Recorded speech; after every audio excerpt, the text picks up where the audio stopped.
आपल्यासोबत महाराष्ट्राचे माजी मुख्यमंत्री अशोक चव्हाण आहेत। अशोकजी, गोपीनाथ मुंडेंविषयीची आपली एखादी आठवण? मुंडेंच्या बरोबर व्यक्तिगत संबंध निश्चित होते।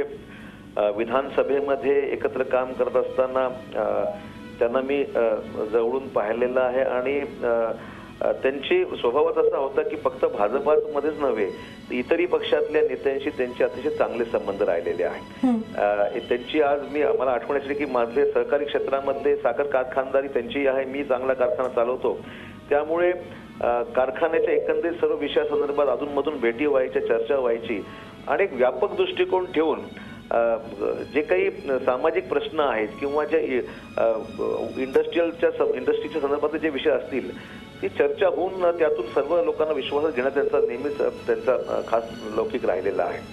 आता पुढचा येणारा काळ त्यांच्यासाठी चांगला असा वाटत होता। केंद्रात मंत्री झाले होते, पुढच्या येणाऱ्या लोकसभेच्या विधानसभेच्या निवडणुकीसुद्धा त्यांची भूमिका ही महत्त्वाची निश्चितच राहणार होती भाजपसाठी। त्यामुळे असं काही अचानक घडणं हे खरोखरच विश्वास न बसण्यासारखं आहे, अशी घटना घडलेली आहे।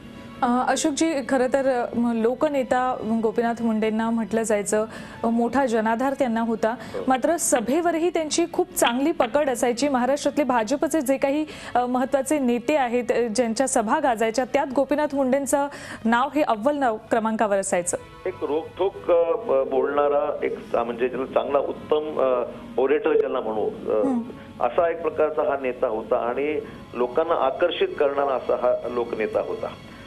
त्यामुळे हे जे काही आज घडलेलं आहे खरोखरच अतिशय दुःखद घटना आहे। धन्यवाद अशोकजी, आमच्याशी गोपीनाथ मुंडेंविषयीच्या आठवणी तुम्ही सांगितल्या त्याबद्दल।